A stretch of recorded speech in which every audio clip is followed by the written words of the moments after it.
Hey guys, welcome back to the channel. My name is Eric Aroka, and this channel is all about helping you to build winning cultures that last and to help improve your personal leadership.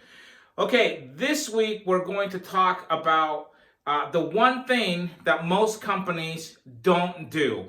So just one. But before we go to that, I want to tell you the one thing that 99% of companies do really well.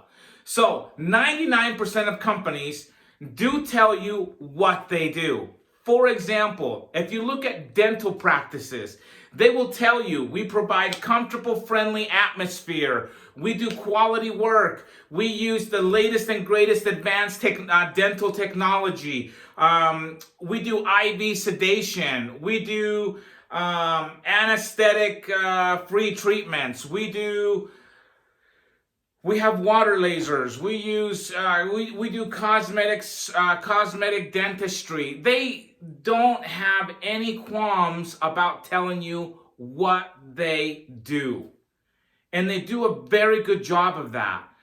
So it's not at all surprising to me that dental offices open and close, open and close, open and close. And, you know, it could be over a 6-month period of time. It could be over 3 years, a year, who knows. But if that's your differentiator, if it's just the way you do things, if it's just your what you do, then you can get that anywhere. I live in Utah County in the state of Utah, and I guess that was obvious, right?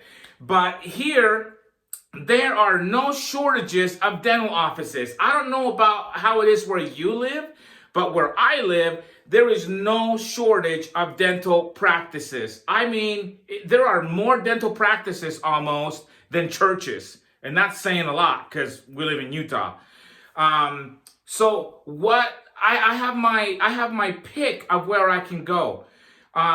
One thing that I've noticed is most of these dental offices or practices pretty much all do the same thing. They all provide quality care, or at least they say they do. They all provide a comfortable and friendly atmosphere. I mean, I wouldn't go to a dental practice that didn't. But then after that, it's just semantics. Hey, most offices do, say that they use the latest and greatest in technology. They'll say they do cosmetic dentistry.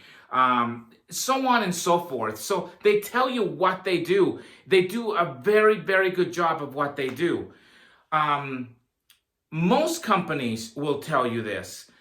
You can go to any industry. Go to heating and air, plumbing, tech companies, any company. Look at what they do. Listen to their commercials. Listen to their messaging. They're telling you what they do. I want to tell you a quick story. So about 5 months ago, my sweet wife, Selena, started a new business. The name of her business is lis.home. I know it's a mouthful. It's French. Oh, parlez-vous? Oui, oui. I shouldn't make fun of that. My mom's ancestry is from France. But anyway, she started this business, and basically it's a vintage furniture and home decor business. You see all the loveliness behind me on the wall? Yeah, I am right now filming this in her shop. So it's pretty cool. She has really cool stuff. I'll show you here in just a couple of minutes.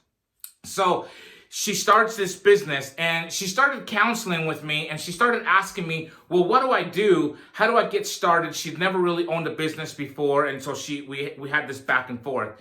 And she did great of telling me what she's going to do. She's going to provide, what is it called? I gotta get this right. Farm country, whatever it's called. French country, farmhouse, that's what it's called. Farmhouse, French country, that's what she is going to do. That's her what. Whether it's furniture or home decor items. And so she did a really good job, like most companies, of telling her customers what she does, right? What does she do? She restores furniture. That's what she does. She restores furniture. Most companies, like I said, will do a very good job of doing that. So once she had that figured out, I coached her and I said, okay, so really what you really need to focus on instead of the what, and here you go, the one thing that companies don't do is tell us why. Why are you in business? What is your purpose? Why do you exist? You see, because there are other companies like my wife's who do vintage furniture, and they do farmhouse and French country, and they probably do a very good job and use similar products and similar techniques and all those things, which is wonderful, right? That's fantastic.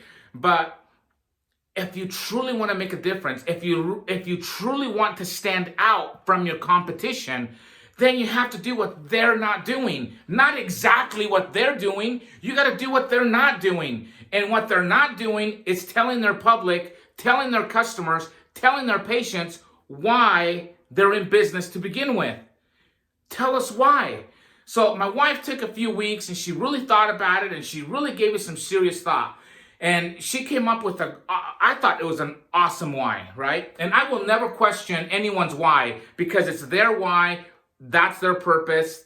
So I never question it. I just coach them, help them get to the why. She said, well, the reason why my company exists, my purpose for this company is to help women beautify their homes or their living space one unique piece at a time. And then she told me this awesome story. She said when she was a little girl, her and her grandma Hort, Delilah Hort, would go shopping. They would go thrifting, right? They would go to all these thrift shops, and they would pick out that perfect piece, whatever it was. It could have been a home decor piece of furniture, whatever it was. But they would spend time looking for that perfect thing. And then they would purchase it. They would go home, and her grandma would show her how to transform that into something that was usable and how to beautify it and how to do those things.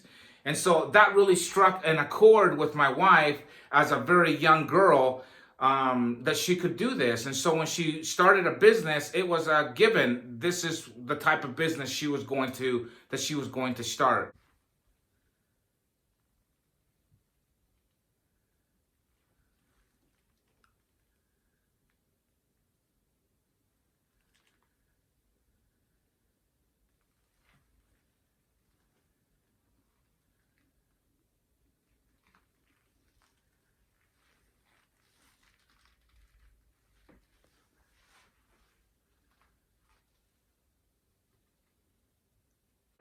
So why? The why is powerful.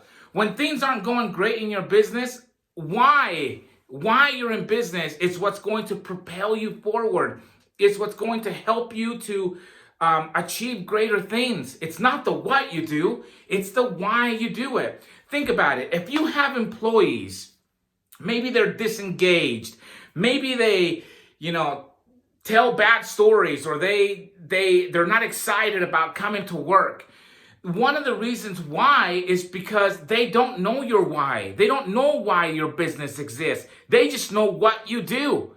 And you might do it very well. You might do it better than everybody else in your competition, in your business segment, but they don't know why. So they're not tied to the business. There's just nothing connecting them to the business because they don't know the purpose. So if you can communicate openly and clearly with your organization and share why you exist, what is the purpose of your business, your employees will become more engaged. They will take ownership of your business. They will perform better. They will tell better stories to their customers and to their friends about your business. The stories that they talk about within the organization are going to be more positive. That's just for your employees. So think about what a huge difference that would make in your organization. Now, the second thing that will happen is when you start sharing your why with your customers.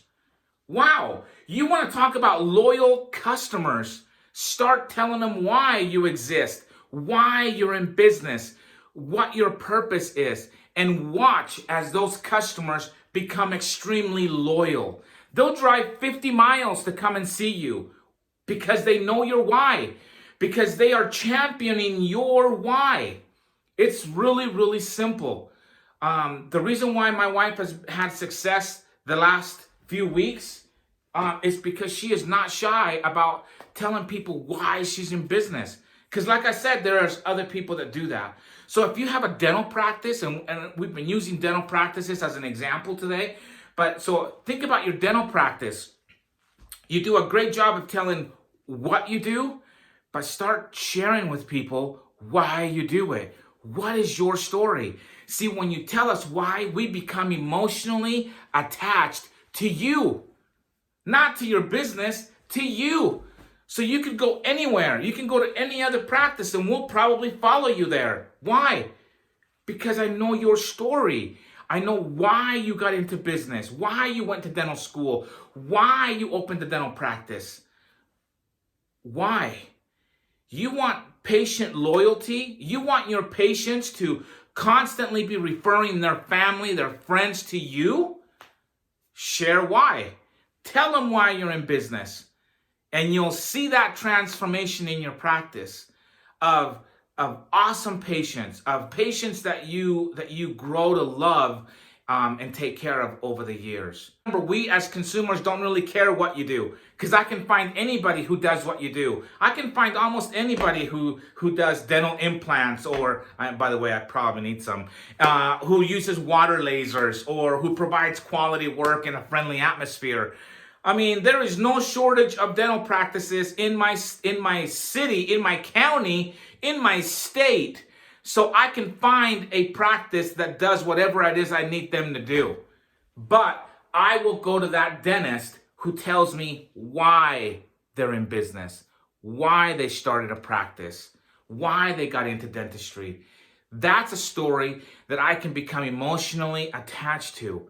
And if you play on my emotions, oh my gosh, guess what? I don't care how much you charge me, with or without insurance. Because I know why you're in business. Because I am emotionally tied now to you, to your business. So don't be shy about sharing your why with your employees and your customers. All right, guys, that is all we have time for today. So if you like this video, make sure you share it, like it, comment, and do all that great stuff. Hit that little notification bell. I am going to be trying to release videos every Wednesday and Friday this year. Got a little bit of a late start this year, so every Wednesday and Friday you can expect a new video from me. If you have any topics you'd like me to cover that have to do with leadership or building winning cultures, just hit me up, let me know, and I'll see what I can do for you. But till next week, remember, share your why. Take care.